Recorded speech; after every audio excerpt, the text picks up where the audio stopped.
ಬೈಂದೂರು ವಲಯ ನಾಡತೋಡಿ ಮತ್ತು ಗಂಗೊಳ್ಳಿ ನಾಡತೋಡಿ ಮೀನುಗಾರರು ಒಂದುಗೂಡಿ ಬುಲ್ ಟ್ರೋಲ್ ಮಾಡುತ್ತಿರುವ ಬೋಟುಗಳನ್ನು ತಡೆದು ನಿಲ್ಲಿಸಿ ತಮ್ಮ ಆಕ್ರೋಶವನ್ನ ವ್ಯಕ್ತಪಡಿಸಿದ್ದಾರೆ.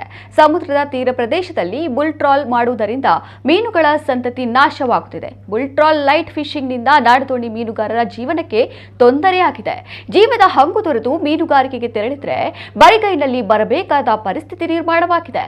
ಕಾನೂನು ಬಾಹಿರವಾಗಿ ಮೀನುಗಾರಿಕೆಗೆ ಮಾಡುತ್ತಿರುವವರ ವಿರುದ್ಧ ಕಠಿಣ ಕ್ರಮ ಕೈಗೊಳ್ಳಬೇಕು ಎಂದು ನಾಡತೋಡಿ ಮೀನುಗಾರರು ಆಗ್ರಹಿಸಿದ್ದಾರೆ. ಮಂಗಳೂರಿನಿಂದ ಕಾರವಾರದ ತನಕ ನಾಡತೋಡಿ ಮೀನುಗಾರರು ಸಭೆ ನಡೆಸಿ ಬುಲ್ ಟ್ರೋಲ್ ಮೀನುಗಾರಿಕೆ ನಿಷೇಧಿಸುವಂತೆ ಸರ್ಕಾರಕ್ಕೆ ಮನವಿ ಸಲ್ಲಿಸಿದ್ದಾರೆ. ಅಧಿಕಾರಿಗಳ ಗಮನಕ್ಕೆ ಈ ವಿಚಾರವನ್ನು ತಂದರೂ ಕೂಡ ಈ ಬಗ್ಗೆ ಸೂಕ್ತ ಕ್ರಮ ಕೈಗೊಳ್ಳದೇ ಇರುವುದು ನಾಡದೋಣಿಯ ಮೀನುಗಾರರಿಗೆ ಸಂಕಷ್ಟಕ್ಕೆ ಎಡೆ ಮಾಡಿಕೊಟ್ಟಿದೆ.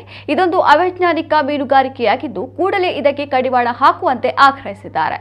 ಮೀನುಗಾರ ಮುಖಂಡರಾದ ನಾಗೇಶ್ ಖಾರ್ವಿ, ಮರವಂತೆ ಮೀನುಗಾರರ ಸೇವಾ ಸಮಿತಿ ಅಧ್ಯಕ್ಷರಾದ ಸುರೇಶ್ ಖಾರ್ವಿ, ವೆಂಕಟರಮಣ ಖಾರ್ವಿ, ಕೋಡೇರಿ ವಲಯ ಅಧ್ಯಕ್ಷ ಡಿ ಚಂದ್ರ ಖಾರ್ವಿ, ಮಾಜಿ ಅಧ್ಯಕ್ಷ ಮದನ್ ಕುಮಾರ್, ರಾಜ್ಯ ಒಕ್ಕೂಟದ ಕಾರ್ಯದರ್ಶಿ ಯಶವಂತ್ ಖಾರ್ವಿ, ಮಹಾ ಈಶ್ವರ ಸೇವಾ ಸಮಿತಿಯ ಅಧ್ಯಕ್ಷ ರಾಮ ಖಾರ್ವಿ, ರಾಣೆಬೆಲೆ ಒಕ್ಕೂಟದ ಅಧ್ಯಕ್ಷ ವೆಂಕಟರಮಣ ಖಾರ್ವಿ ಮತ್ತು ಎಲ್ಲಾ ವಲಯದ ದೋಣಿಯ ಸದಸ್ಯರು ಪ್ರತಿಭಟನೆ ವೇಳೆ ಉಪಸ್ಥಿತರಿದ್ದರು.